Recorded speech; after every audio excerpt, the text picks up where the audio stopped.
Boa noite a todos. Vamos dar início mais um trabalho das artes, hoje com a presença do amigo Carlão. Vamos ler uma página aqui do livrinho Vinha de Luz, Franciscano Xavier, pelo Espírito de Emmanuel, e depois fazer a nossa prece e em seguida passar a palavra para o nosso irmão. Vamos lá. A lição é número 16, tu porém, faz o que convém, a sã doutrina. Palavras de Paulo está em Tito, capítulo 2, versículo 1. Desde que não permaneças em temporária inibição do verbo, serás assediado a falar em todas as situações. Convocar-te-ão a palavra os que desejam ser bons e os deliberadamente maus, os cegos das estradas sombrias e os caminheiros das sendas tortuosas, corações perturbados, pretenderão dar-te expressões perturbadoras. Caluniadores induzir-te-ão a caluniar, mentirosos levar-te-ão a mentir, levianos tentarão conduzir-te à leviandade, ironistas buscarão localizar-te a alma no falso terreno do sacado. Compreende-se que procedam assim, porquanto são ignorantes, distraídos da iluminação espiritual. Cegos desvistosos, sem o saber, vão de queda em queda.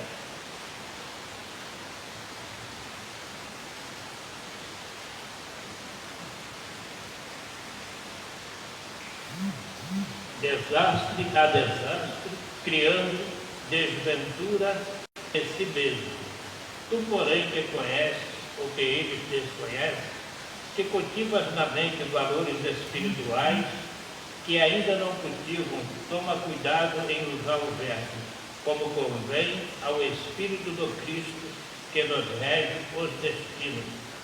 É muito fácil falar aos que nos interpretam, de maneira a satisfazê-los, e não é difícil replicar-lhes, como convém os nossos interesses e conveniências particulares. Todavia, dirigimos-nos aos outros com a prudência amorosa e com a tolerância educativa, como convém a sã doutrina do Mestre. É tarefa complexa e enobrecedora e requisita a ciência do bem no coração e o entendimento evangélico no raciocínio. Que os ignorantes e os cegos da alma falem desordenadamente, pois não sabem nem veem. Tu, porém, acautela-te nas criações verbais, como quem não se esquece das contas naturais a serem acertadas no dia próximo. Então, daí essa lição do Vinha de Luz, lição 16, que possamos refletir a respeito dessa lição. Então vamos fazer a nossa prece e em seguida passar a palavra para o Carlão. Então vamos orar. Querido Jesus, bondoso amigo, mais uma vez estamos aqui, Senhor, te pedindo, abençoa cada um de nós, as nossas famílias aqui representadas. Ave Maria, cheia de graça, o Senhor é convosco. Bendita sois vós entre as mulheres e bendito é o fruto de vosso ventre, Jesus. Santa Maria, Mãe de Jesus, roga a Deus por nós, pecadores, agora e na hora de nossa morte, e assim seja. E assim, Senhor, passamos a palavra para o amigo Carlão.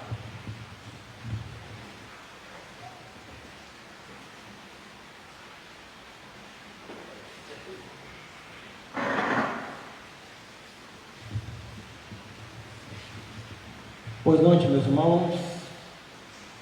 Aqui estamos tomando todas aquelas cautelas, os devidos cuidados. E hoje, devido à chuva, nós estamos aqui com dois companheiros, o Altamir e o Adriano, que nos honram com suas presenças. Na noite de hoje, meus irmãos, nós vamos trabalhar um assunto bastante interessante, que é a necessidade do Cristo em nossa vida. Alguém pode até falar, está no singular, Jesus, o Cristo em nossa vida. Deixa eu passar para esse outro.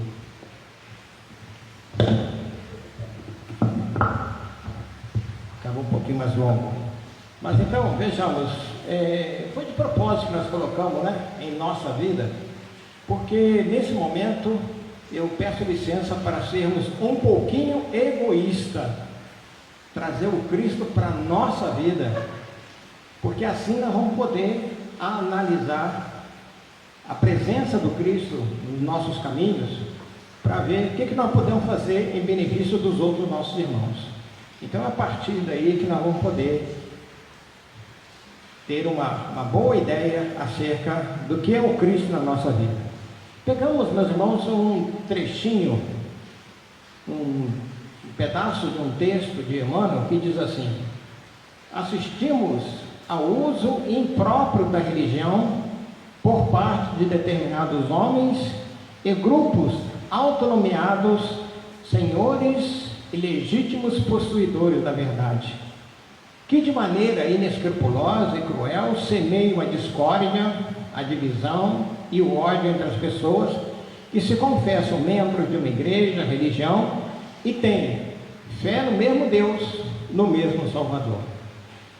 Quer dizer, o que deveria ser no sentido da união, da congregação de todos os irmãos debaixo de uma mesma fé, debaixo de um mesmo raciocínio religioso, o que nós estamos vendo nesses últimos tempos, meus irmãos, é a plena discórdia, ou seja, é uma busca desenfreada que algumas pessoas estão tendo para cada uma ter o seu Deus, ter o seu Cristo, ter a sua fé, independente da fé que os outros professam, da maneira que as pessoas confessam o seu sistema religioso. Então é necessário que nós entendamos, meus irmãos, que o Cristo, ele veio para o mundo, Cristo veio para o planeta Terra, Cristo é o governador do nosso planeta. Então, nesse sentido, nós temos que analisar com bastante tranquilidade e verificar que, na medida que nós vamos instalando dentro de nós,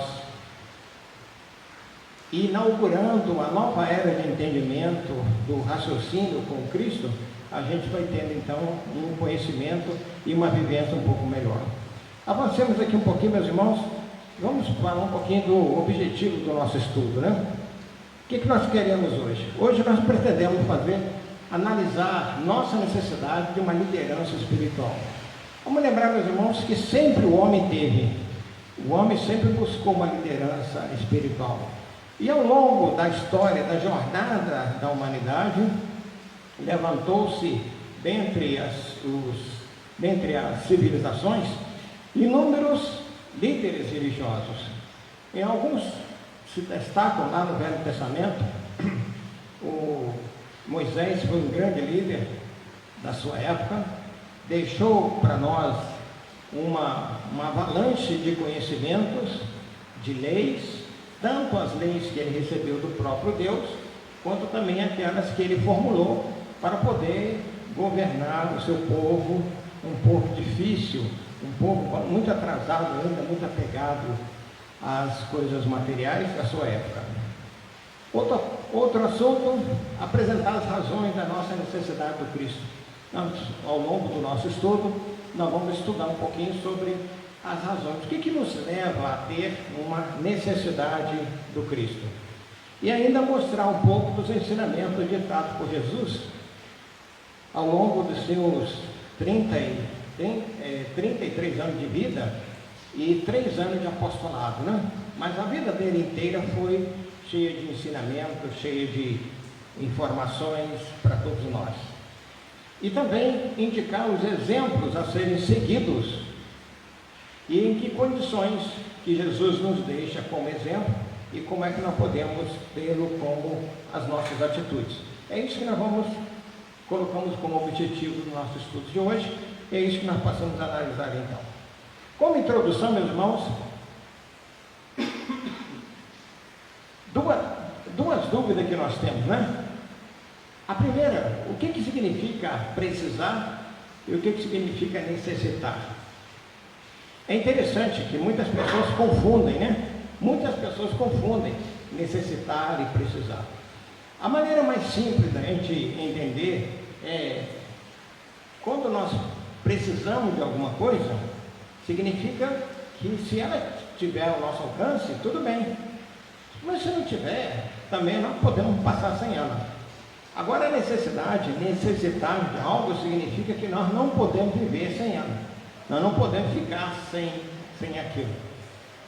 Então, no sentido de Jesus, dos ensinamentos de Jesus, das bênçãos que nós recebemos de Jesus, é uma necessidade que nós temos. Não é uma questão de precisar de Jesus. Nós necessitamos de Jesus para termos uma vida plena, uma vida saudável, uma vida cheia de crescimento, de desenvolvimento espiritual que nós estamos buscando, na verdade. Vejamos ainda o que significa seguir o Cristo e seguir os cristãos.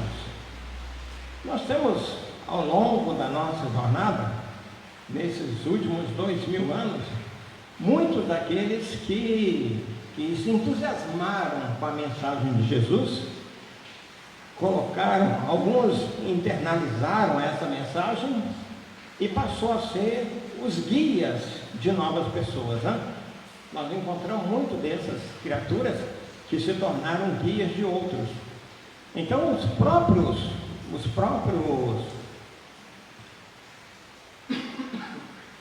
companheiros de Jesus, depois da sua partida, cada um deles partiu para uma tarefa, para um trabalho, e eles começaram a regimentar pessoas para seguir os seus passos. Então muitos deles formaram também discípulos, né? Então os apóstolos de Jesus formaram também uma quantidade grande de discípulos. E nós temos o próprio Paulo de Tarso, que embora não tenha convivido com o Cristo, mas ele absorveu uma grande quantidade desses ensinamentos de Jesus através de Ananias e passou a vivenciar isso de tal maneira que ele se tornou um grande líder. E nós afirmamos com toda tranquilidade que se não fosse a presença e a existência de Paulo de Tarso, provavelmente os ensinamentos de Jesus já teriam sido apagados da história. Porque foi ele, levando para o Ocidente esses ensinamentos, tirou daquela condição pequena, daquela cidade, daquele lugarejo muito pequeno, muito afastados, e sem muita propensão de se tornarem grandes. Então, Paulo de Tarso, ele leva esses ensinamentos de Jesus para uma série de outros lugares, inclusive para Roma, onde nós vamos ter uma grande aceitação com a morte de centenas, talvez até milhares e milhares de cristãos que foram sacrificados. Então esses mártires acabaram fortalecendo os ensinamentos de Jesus. Então seguir o Cristo, meus irmãos, é nós pegarmos lá na sua parte mais profunda, abstrairmos todos os ensinamentos do próprio Cristo, analisamos, internalizamos e começamos a vivenciar. Agora, seguir cristãos é o que nós temos muitas vezes visto. Muitas vezes pessoas equivocadas que se apresentam como aqueles que são os professores do cristianismo, né? Aqueles que são os divulgadores do cristianismo e acabam sendo seguidos por muitas pessoas. Dentre seguir cristãos, acho que o único que no meu entender, merece entre nós espíritas, merece toda a consideração é o Chico Xavier. Não sei se todos concordam, mas seguir o Cristo é seguir Kardec, é seguir Jesus. Eu tenho eu tenho plena certeza disso. Vejamos ainda, meus irmãos, a necessidade de conhecer Jesus integralmente. Por que integralmente? Porque muitos de nós conhecemos Jesus de algumas passagens. Alguns de nós conhecemos Jesus pelos milagres.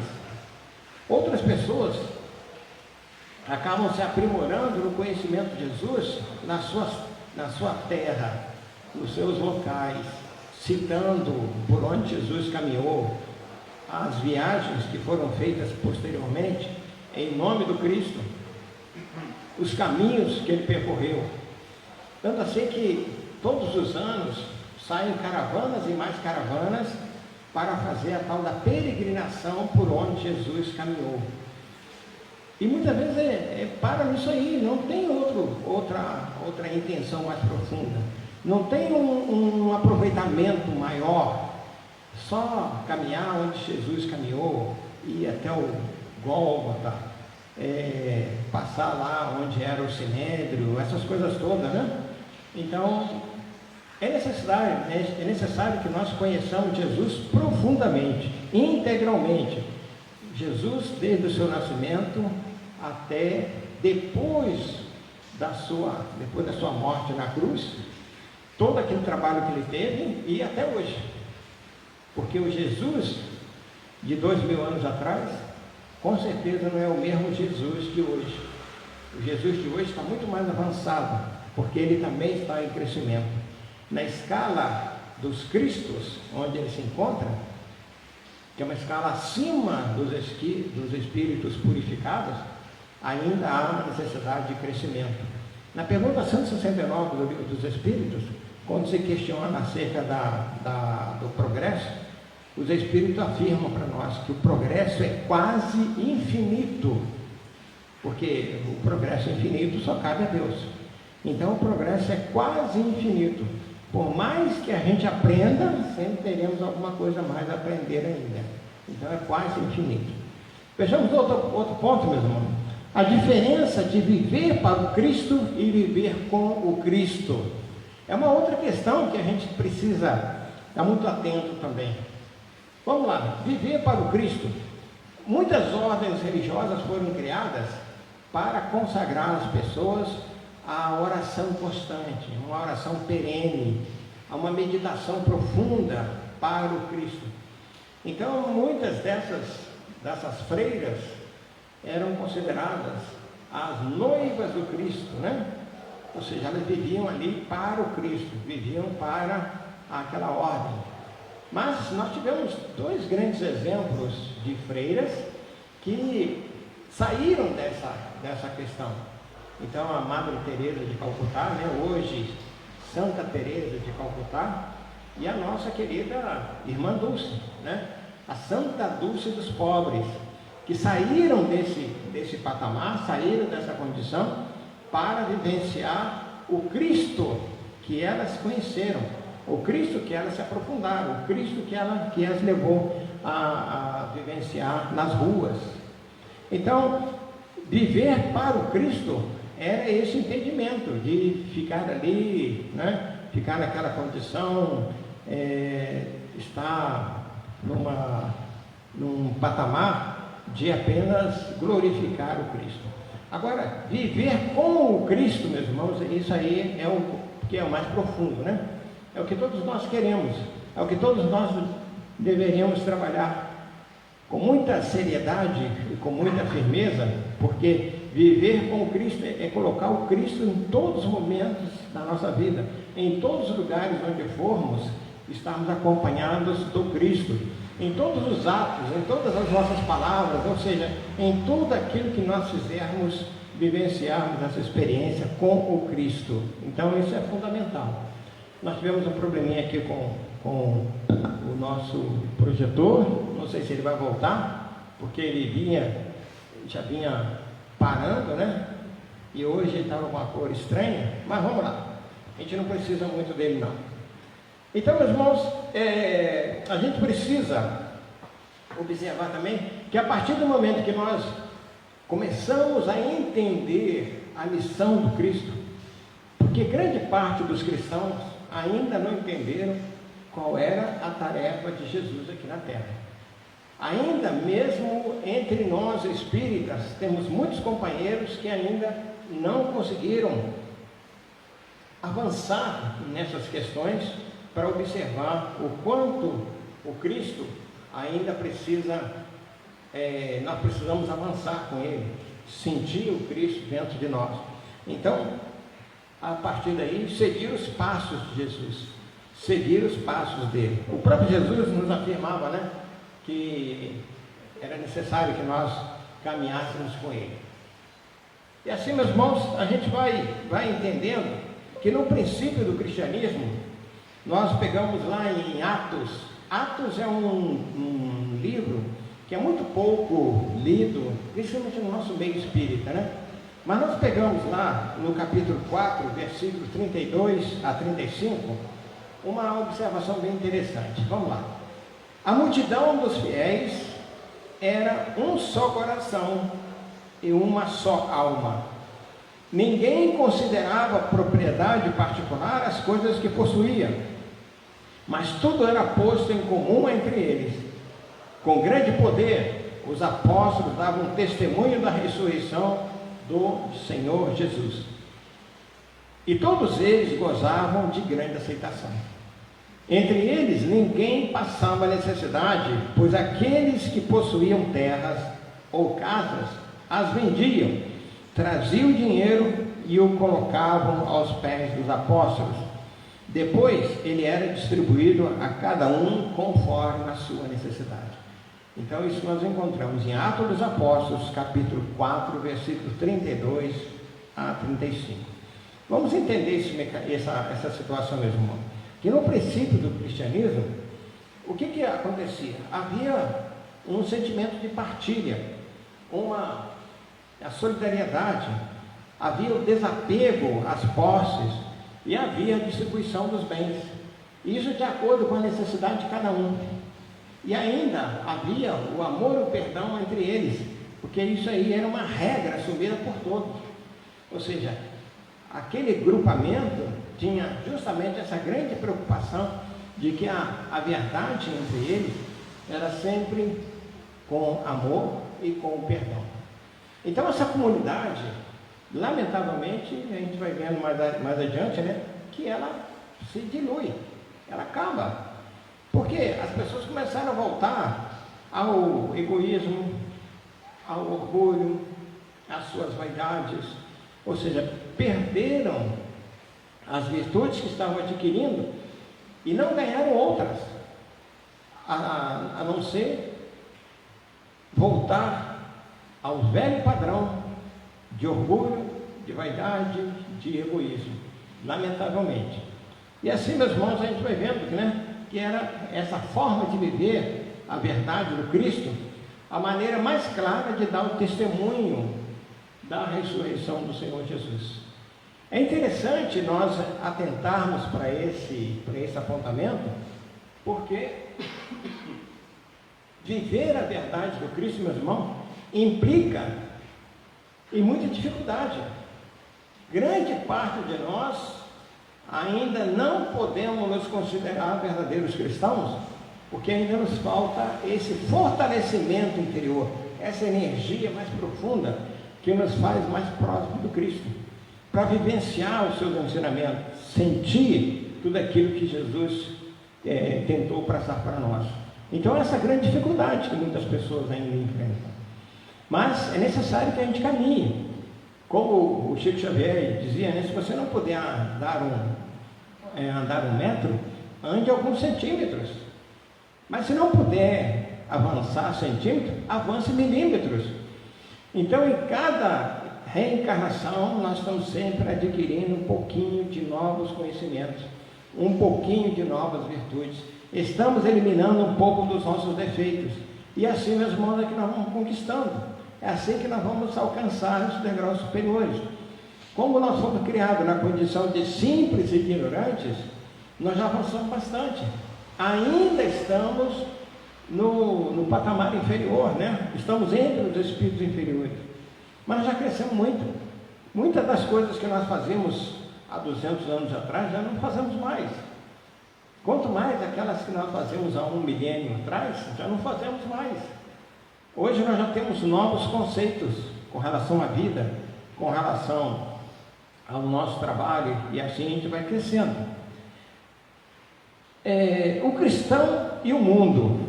É importante, meus irmãos, o preço que o mundo cobra dos aspirantes ao título de discípulo de Jesus. É um preço muito alto.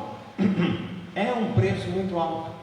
Nós nos apresentarmos como discípulos de Jesus é uma grande dificuldade. Muitos de nós ainda nos envergonhamos das coisas que nós fazemos. Muitos de nós ainda não temos coragem de dizer que somos cristãos. Nós muitas vezes preferimos dizer assim, que nós somos mais ou menos, né? Nós estamos caminhando, nós estamos assim e tal. Mas, como a doutrina espírita deixa bem claro para nós, o que é o espírita, né? O verdadeiro espírita é aquele que se esforça em vencer as suas mazelas, em vencer as suas más tendências. É aquele que se esforça, é aquele que está produzindo esforço para conseguir isso. Não é aquele que já conseguiu, aquele que já conseguiu, maravilha. Mas nós ainda estamos nesse caminho, né? Nós estamos trabalhando para vencer as indisposições que trazemos. De Marcos, capítulo 4, versículo 28, nós pegamos esse versículo que eu acho muito interessante, né? Primeiro a erva, depois a espiga e por último o grão cheio na espiga. É interessante a gente analisar esse apontamento de Jesus. Primeiro a erva, ou seja, quando nós lançamos uma semente, quando nos primeiros momentos que ela está crescendo, muitos de nós, quem não conhece ou quem não sabe o que foi plantado, erva no sentido de erva de plantar ou isso, de erva de plantar. De plantar? É erva de plantar. Qualquer erva, qualquer mato, qualquer vegetal, tá? Então, primeira erva, porque quando nós colocamos a semente na terra, aquele que plantou a semente, ele sabe que se ele plantou milho, vai nascer um pé de milho ali, né? Se ele plantou milhares de sementes, vai ter um milharal, correto? Agora, quem não sabe, no começo, não sabe nem o que é. Tem muita gente aí que anda dizimando ervas medicinais, achando que é mato, na verdade. A gente encontra muito por aí, muitas pessoas fazem isso. Então Jesus fala assim, primeira erva, ou seja, primeira é essa. Ela está crescendo, mas essa erva, ela não sabe o que vai acontecer com ela no futuro. Ela não sabe nem se ela vai ter a oportunidade de gerar as sementes. Ela não sabe que as sementes poderão gerar novas plantas, novas ervas. Então, nesse interregno, né, nesse espaçamento de tempo aí, é que a gente vai observando que muitos de nós não sabemos o que será o do nosso futuro. Nós não sabemos como nós agiremos amanhã, ou como nós estaremos daqui a 10 anos, ou 20 anos, ou daqui a 100 anos, nós não sabemos. Então, primeiro a erva, depois a espiga.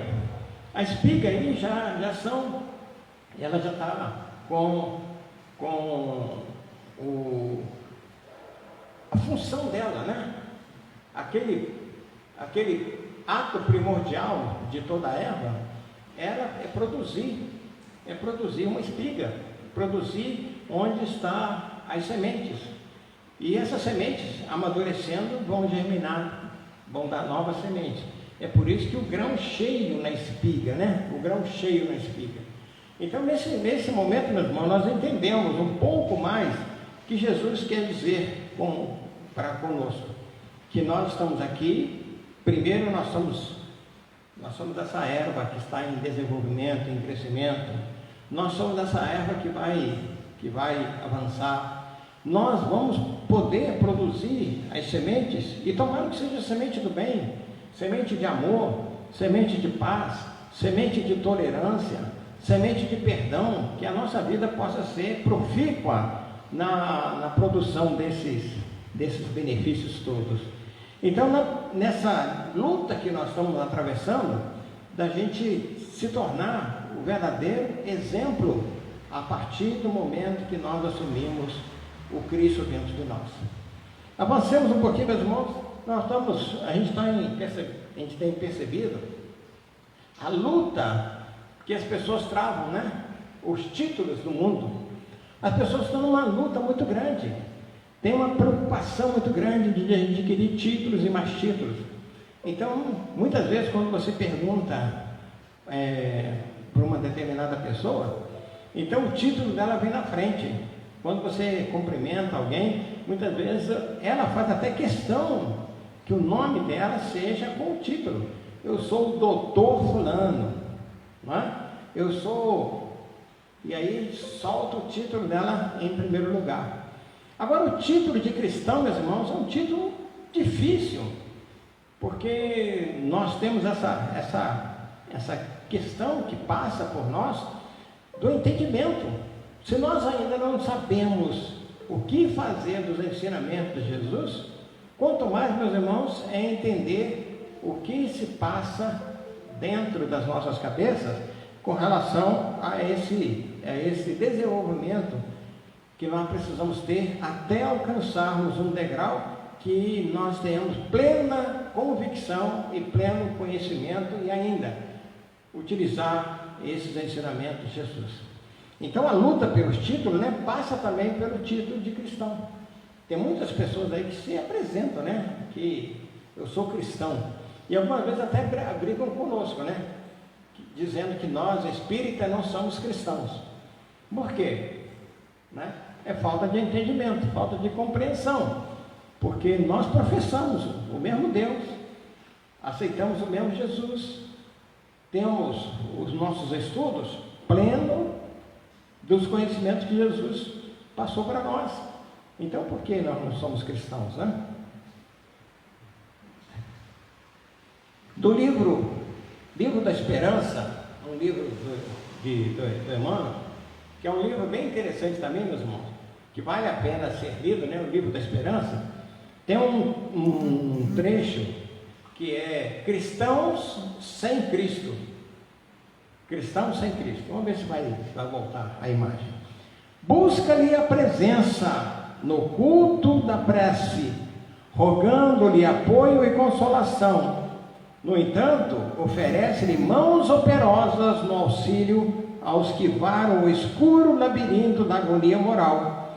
Para os pais, essa ou aquela ninharia de tuas facilidades constitui novo estímulo à paciência. Então, no livro da Esperança, Cristãos sem Cristo, é uma página de Emmanuel, a página número 14, que justamente nos fala sobre essa questão, né? Que nós devemos buscar a presença de Cristo no culto da prece.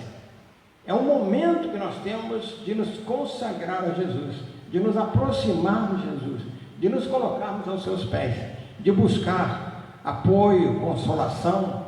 Mas, no entanto, meus irmãos, é necessário que nós coloquemos as nossas mãos em auxílio daqueles nossos irmãos que estão aí nos escuros, nos labirintos da vida, daqueles nossos irmãos que estão numa agonia moral. É aí que nós vamos mostrar o quanto nós somos cristãos. O próprio Jesus nos dá esse exemplo, né? Quando ele diz, né? Qualquer bem que nós façamos a um dos pequeninos, é a ele que nós estamos fazendo. E aí no dia da separação das ovelhas e dos bodes, né? É muito interessante essa passagem, que é dito, né? Senhor, quando foi que te vimos com fome e não te demos de comer? Quando foi que te vimos com sede e não te demos de beber? Quando foi que te vimos nu e não te vestimos? Quando te vimos preso e não fomos te visitar? Né? Então, as pessoas falam assim. Aí ele fala assim, quando nós vemos as pessoas que estão nessas situações por aí, e nós não fazemos nada, é a Jesus que nós estamos fazendo. Da mesma maneira, no lado positivo, quando nós vemos alguém com fome e damos de comer, é a Jesus que nós estamos alimentando. Quando nós oferecemos uma água para alguém, para matar a sede, é a Jesus que nós estamos matando a sede. Quando nós visitamos um preso, é a Jesus que nós vamos visitando. Então nós precisamos trabalhar essas questões, é quando Emmanuel nos fala ali, oferece-lhe mãos operosas no auxílio. Nós precisamos botar as nossas mãos para trabalhar. Então, meus irmãos, através de numerosas reencarnações, nós temos sido cristãos sem Cristo. Entra encarnação, sai reencarnação, voltamos para o mundo espiritual, planejamos uma nova vida, voltamos para cá e continuamos do mesmo jeito, marcando o passo, sem fazer nada em nome do Cristo, vivenciar as experiências que o Cristo deixou para nós, todos os exemplos que Ele nos apresentou. Então, é necessário também que agora analisemos algumas das afirmativas de Jesus. Eu selecionei umas poucas que eu acho que nos toca mais profundamente. Primeiro, eu sou o caminho, a verdade e a vida, ninguém vem ao Pai senão por mim. É interessante, né? Vem ao Pai, ninguém vem ao Pai, porque Jesus se coloca inicialmente como Ele e Deus juntos, uno, não é? Então, ninguém vem ao Pai senão por mim, porque Ele, como está do lado de Deus, então, quando você vai até Deus, na realidade você está indo na direção de Jesus. É necessário que você entenda isso.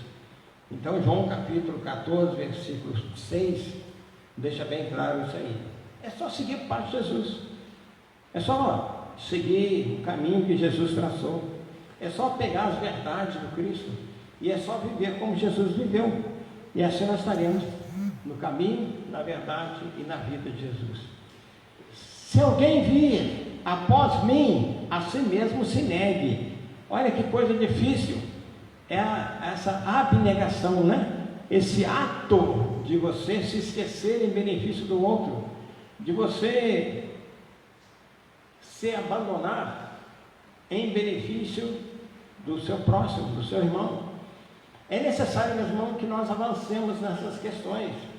E ainda fala, né? Tome a sua cruz e siga-me. No fato de nós seguirmos Jesus, não quer dizer que nós vamos ficar livres, não. Né? Não vamos ficar livres, não. Nós vamos ter que trabalhar em dobro. Pode ter certeza. Tem muitas pessoas que a minha mãe costumava falar, né? Uma frase que eu acho muito interessante, né? Quanto mais rezo, mais assombração me aparece. Né? Quanto mais rezo, mais assombração me aparece. Por quê? Quando você começa a se aproximar muito de Deus, as trevas ficam ouriçadas. Elas começam a te bombardear de tudo quanto é jeito. Elas querem que você volte para aquela acomodação, naquele jeitinho e tal, deixa estar para ver como é que fica. Né?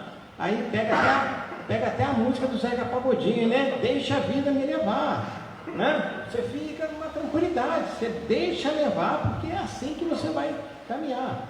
Mas tome a sua cruz e siga-me. Então, não há como você seguir Jesus se você não estiver carregando a sua cruz. Agora, o detalhe é o seguinte: quanto mais você segue Jesus, mais leve a sua cruz vai ficando, mais suave os seus caminhos, mais sabedoria você vai ter, mais entendimento. Então você vai perdoar mais, você vai ter uma maior sensibilidade para vivenciar com seus irmãos. Então Marcos capítulo 8, versículo 34, deixa bem claro para nós: se nós quisermos seguir Jesus, temos que nos negar. É a tal da abnegação. Isso aí, se não me engano, é a pergunta, acho que é 1009, alguma coisa assim, que nos fala da necessidade da abnegação, né?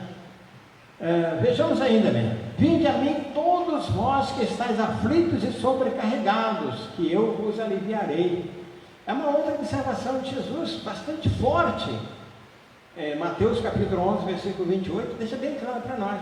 Jesus diz que vai aliviar. Jesus não vai tirar o seu peso das suas costas. Jesus não vai tirar suas dores. Jesus não vai tirar suas doenças. Jesus não vai tirar os históricos que você tem no seu caminho. Jesus não vai tirar as suas provações ou os seus processos expiatórios. Você não vai ficar livre disso. Mas é necessário que você viva essa presença com o Cristo, porque nós teremos uma nova concepção de vida. Aquela situação de sobrecarregamento que nós temos, nós vamos ter uma compreensão.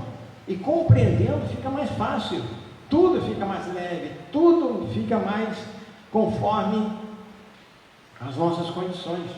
E quando nós aprendemos que Deus não coloca fardos pesados em ombros frágeis, quando nós temos a compreensão, fica mais fácil ainda. O fardo fica mais leve, o caminho fica mais compreensível.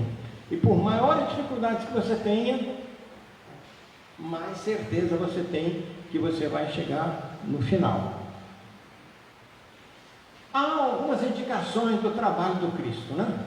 Olha só, Jesus também diz para nós: vós sois o sal da terra. Ora, se o sal se tornar insosso, com que salgaremos? Ele não servirá para mais nada, senão para ser jogado fora e ser pisado pelos homens. Interessante essa observação, né? Então, quando Jesus nos fala que nós somos o sal da terra, é porque nós estamos aqui para cumprir uma missão. Cada um de nós nasce com uma missão. E por mais simplória, por mais que nós achemos que a nossa missão é uma inutilidade, nós temos uma missão. Muitas vezes é dentro do nosso lar, muitas vezes é no ambiente de trabalho, muitas vezes na nossa vizinhança, muitas vezes é na casa que nós frequentamos, na casa espírita ou na igreja, seja onde for. Então é importante que nós sejamos esse sal, aquele que vai temperar, aquele que vai dar fortalecimento, aquele que vai dar sabor à vida das pessoas. E nós precisamos aprender a fazer isso, a fazer da vida das pessoas, né, com um pouquinho mais de sabor.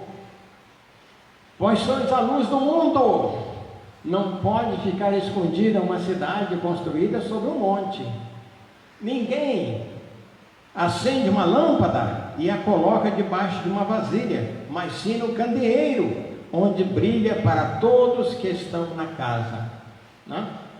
Então, eu quando brinco aqui, né, que aparelhos eletroeletrônicos na casa espírita, tudo observado, né, as pessoas brincam, né, as pessoas não acreditam muito, mas é verdade, gente, né? Vamos lá. Então, nós somos a luz do mundo.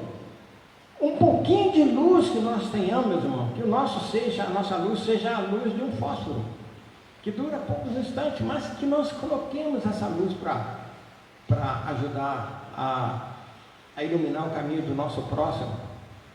O que nós podemos fazer para colaborar com nossos companheiros, façamos. É necessário que nós atuemos sejamos muito profícuos no sentido de trabalhar para iluminar consciências, para fazer com que as pessoas entendam a nossa percepção de Deus e tudo mais. Ó, eu disse, não disse? Vamos lá. Outra indicação, meus irmãos. Assim também brilhe a vossa luz diante dos homens. Assim também brilhe a vossa luz diante dos homens, para que vejam as boas obras e louvem o Pai que está nos céus. À medida que nós estamos aprendendo a viver com Cristo, nós já fazemos o nosso esforço para que a nossa luz brilhe. Nós precisamos fazer com que a nossa luz brilhe. Nós precisamos fazer com que as pessoas vivenciem essa luz que nós já trazemos, mesmo que ela seja tênue, mesmo que ela seja um fogo fato, mas que nós possamos fazer com que ela apareça, porque é assim que nós vamos observando, meu irmão, da nossa necessidade do nosso aprimoramento. No livro Ideal Espírita, André Luiz nos apresenta uma mensagem muito bonita chamada Cristamente. Cristamente. Vamos ver se vai voltar. Se não voltar, a gente vai lendo aqui, tá bom? Conheça a você mesmo. Existem pessoas que percorrem o mundo inteiro à procura de si próprias. Não é verdade isso? Né? Tem pessoas que acham que se ela sair, ela for para outro lugar, se ela for fazer meditação lá no Tibete, se ela for conhecer os monges, se ela for lá para a Índia e ela estiver lá, então ela vai ficar bem. Então as pessoas vão lá para se encontrar. Mas nós sabemos que para nós nos encontrar, nós temos que ficar no mesmo lugar onde nós estamos. Porque há uma missão de Deus quando nos coloca num determinado lugar com as pessoas, né? Aquele é o melhor lugar.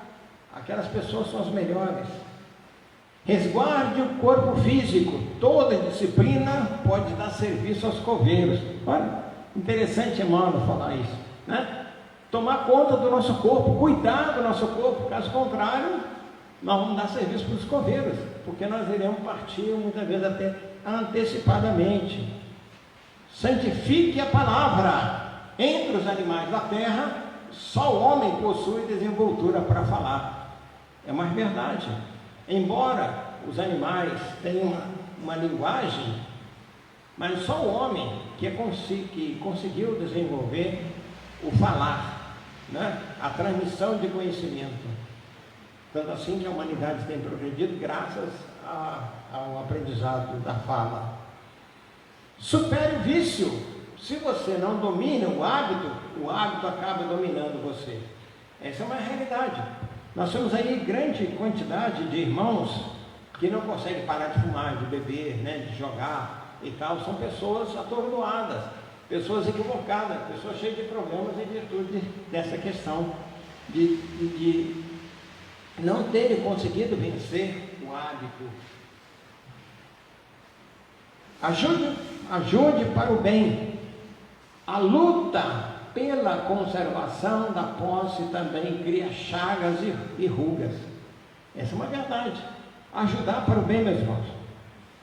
As pessoas que estão preocupadas com a posse, as pessoas que estão preocupadas em ter, o que tem acontecido com elas? Elas ficam atordoadas com tudo que está acontecendo à sua volta.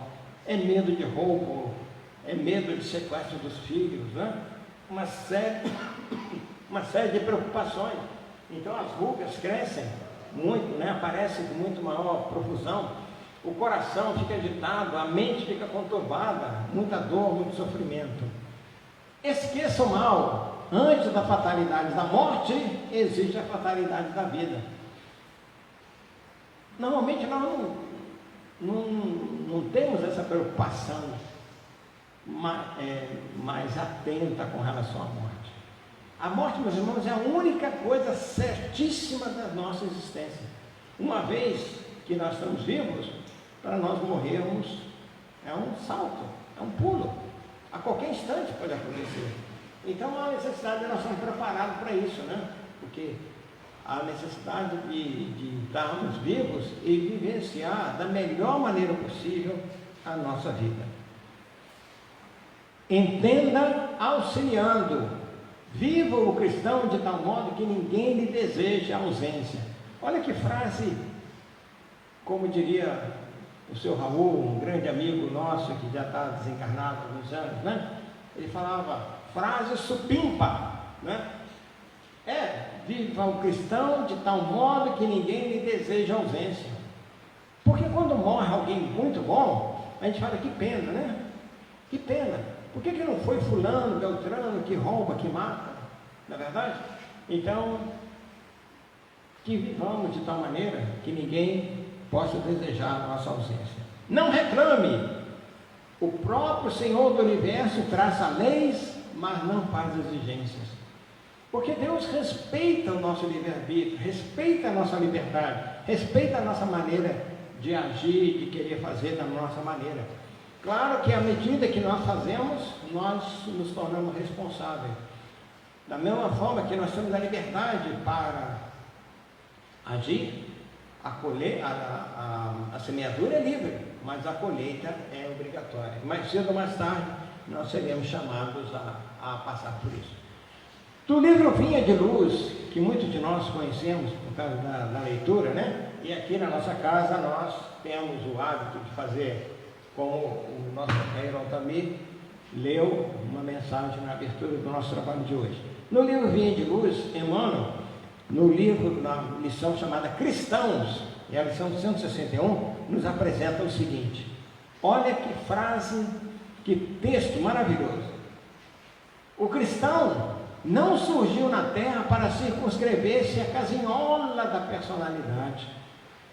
Apareceu com o mestre da cruz para transformar vidas e aperfeiçoá-las com a própria existência, que, sob a inspiração do mentor divino, será sempre um cântico de serviço aos semelhantes, exalçando o amor glorioso e sem fim na direção do reino dos céus, que começa invariavelmente dentro de nós. Então, meus irmãos, o reino de Deus está dentro de nós, e nós precisamos trabalhar para que ele se espalhe entre as outras criaturas que não têm a mesma compreensão que nós. Emmanuel nos fala que aquele que tem 5 minutos de conhecimento da doutrina espírita já está apto a ensinar, porque são pequenas verdades e que fazem grandes efeitos nas vidas das pessoas. E nós precisamos vivenciar muito claramente essa questão para podermos entender que a nossa missão aqui na Terra, meus irmãos, é grandiosa. Também, Emmanuel, definições simples, o livro Agora é o Tempo. Olha só que frase também espetacular. Frases espetaculares. Não existirá um cristão perfeito? É uma pergunta, né? Não existirá um cristão perfeito? E Emmanuel vem trazer para nós a resposta que foi dada por um pastor. O pastor respondeu com a maior simplicidade que se possa encontrar no mundo. Não podemos esquecer que existiu um deles que foi perfeito. Possuía todos os dons excelentes que o Senhor reclama. No entanto, foi sacrificado pelos próprios homens, aos quais veio servir. Até hoje é venerado por todas as criaturas. Seu nome era Jesus Cristo. Ou seja, o cristão perfeito é o próprio Cristo. Se nós temos o trabalho de seguir os passos de Jesus, se nós temos a missão de acompanhar, de viver a mesma vida que Jesus viveu, da maneira que ele foi avançando, ele foi crescendo, então nós temos que nos tornarmos verdadeiros cristãos, como Cristo foi.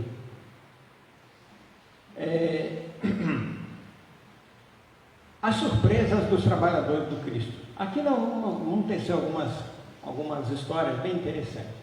No livro A Vida Escreve, Hilário Silva, ele fala do dever cristão. É muito interessante isso. Ele conta a história de 2 dirigentes de uma casa espírita, ambos trabalhadores, cheios de virtudes, daquelas pessoas que pegavam firme mesmo no batente, né, e tal. E aí um dia ficou sabendo que um deles estava frequentando uma casa de prostituição. E aí, de vez em quando, alguém chegava e falava: fulano de tal foi visto entrando, foi visto saindo, né, e tal. E um dia, um desses companheiros foi até lá esperar o outro sair. E aí, 10 horas da noite, 11 horas, meia-noite e tal, aí o outro saiu. E aí, quando ele saiu, eu falei: meu irmão, você é por aqui, o que você está fazendo? Estou prestando um dever cristão. Estou num dever cristão.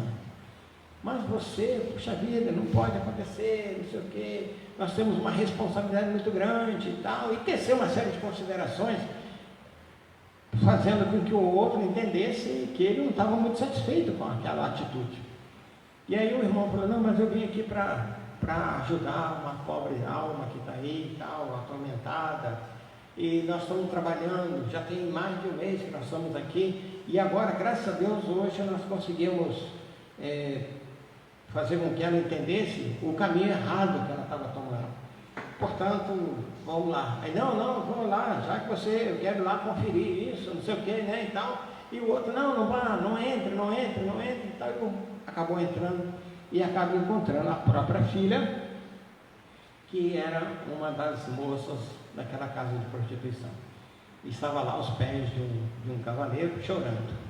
Então, meus irmãos, dever cristão muitas vezes nos impõe a essa situação, né? De frequentar determinados lugares que as pessoas ficam horrorizadas, né? Fulano de tal lá, não sei o que, né? Tal. Mas é uma necessidade. Um tempo atrás aí, nós tínhamos um grupo que nós visitávamos presídio, né? E aí algumas pessoas falaram, não, que isso? Vai visitar o hospital, vai visitar as casas de doentes mentais. Por que tem que visitar presídio? Porque lá também estão nossos irmãos. O próprio Chico Xavier, certa vez, ele falou que aqueles que estavam presos lá, que foram pegos, porque grande parte daquelas pessoas, grande parte dos criminosos estão soltos, não é verdade? Grande parte dos criminosos estão aí andando por essas ruas todas aí. No livro Assim Vencerás, Emmanuel, na lição número 19, ele fala na representação cristã. E aí tem essa frase que eu peguei, né? O mensageiro do Cristo é o braço do Evangelho. Para nós nos tornarmos mensageiro do Cristo, meus irmãos, nós temos que o nosso braço seja o Evangelho. O nosso braço significa a nossa força, o nosso trabalho, seja a nossa produção, tudo aquilo que nós pudermos fazer em nome do Cristo, com o Cristo, para o Cristo, em benefício dos homens. Então, o mensageiro do Cristo é o braço do Evangelho, é ele que vai levar o ensinamento de Jesus, ele que vai levar aquilo que as pessoas necessitam. Uma história também da campanha do quilo, né, que é muito conhecida. Conta-se que uma determinada pessoa estava no trabalho da campanha, e aí quando pediu numa determinada casa, uma senhora cuspiu na mão dele, a mão que estava estendida, e aí ele foi, enfiou a mão no bolso, né, e limpou a mão, falou assim, isso aqui é o que a senhora está dando para mim, agora por favor, eu quero 1 quilo para o pobre. E a pessoa ficou totalmente quadrada, né, ficou sem saber o que fazer e tal, e acabou depois pedindo desculpa pela atitude. A campanha do quilo, embora muitas pessoas falam que ela que não tem muita finalidade, afinal de contas é apenas 1 quilo, mas quando nós juntamos centenas de pessoas doando 1 quilo, então nós temos centenas de quilos. Se nós juntarmos milhares de pessoas, serão toneladas de alimento, não é verdade? Haja visto essa situação de muitas vezes quando tem um show em que as pessoas colaboram levando 1 quilo. Então muitas vezes se arrecadam toneladas e toneladas de alimento para beneficiar as pessoas. Então a campanha do quilo, meus irmãos, é muito necessária, e ainda mais nesse período de pandemia, né? Quando muita gente perdeu o emprego, muita gente perdeu a sua forma de conquistar os seus ganhos. Depois nós temos o Dr. Carlos Embaçaí. Esse é uma figura que eu tive a oportunidade de conhecer, ele já é desencarnado há bastantes anos, né? Foi no comecinho, quando eu estava ainda começando na doutrina espírita, né? Escritor, conferencista, sabe? Uma sumidade, um conhecimento profundo da doutrina espírita. E aí, ele morava lá na Tijuca, e os companheiros do centro foram lá visitá-lo. E ele estava aguardando a morte chegar, né? Porque ele já estava muito, muito debilitado e tal. E aí as pessoas começaram a falar, né? Poxa vida, doutor Carlos, uma sumidade, doutor Carlos Embaçaí, um poliglota, doutor Carlos Embaçaí, um profundo conhecedor da doutrina espírita, doutor Carlos Embaçaí, tantas obras maravilhosas que escreveu, tantas coisas espetaculares que produziu, tantos trabalhos que ele fez no centro espírita, né? E aí ele, com a voz meio sumida, falou assim, e assim mesmo estou morrendo, né? Então não importa, muitas vezes até não interessa quanta coisa você já fez. Que a morte vai te alcançar, vai. Que a morte vai te levar, vai. Então é preferível que você vá com essa bagagem de conhecimento, essa bagagem de boas coisas, de boas obras, né? Esse trabalho todo que você puder fazer. E aí, meus irmãos, o pedido de um benfeitor espiritual. Ele estava cuidando, orientando uma determinada pessoa, já fazia muitos meses.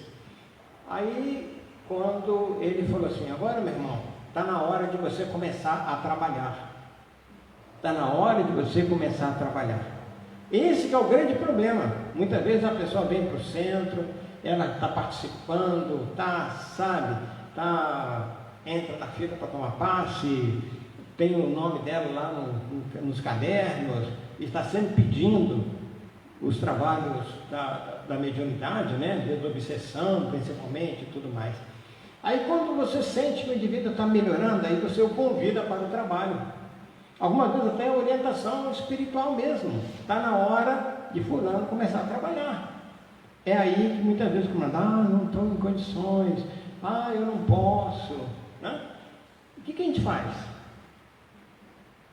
Isola aquela pessoa, deixa ela embora?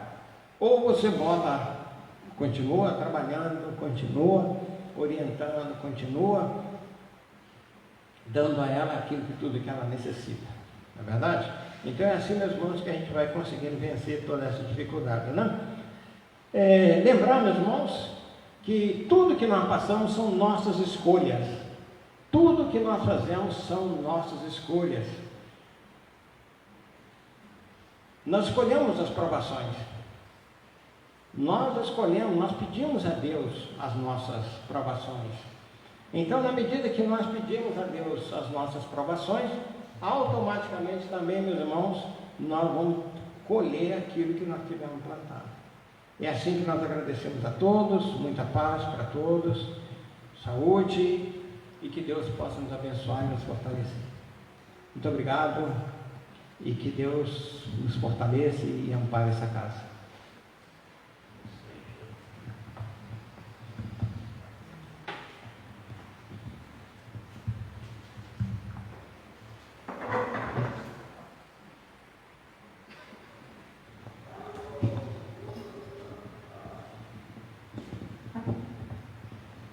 Nossa casa agradece a presença de todos, agradece ao Carlão pelo estudo dessa noite. Próxima palestra, domingo, dia 13, Flávio Itaboraí, com o tema Cristo e o Mundo. Eu vou pedir para o Carlão fazer a prece de encerramento para nós.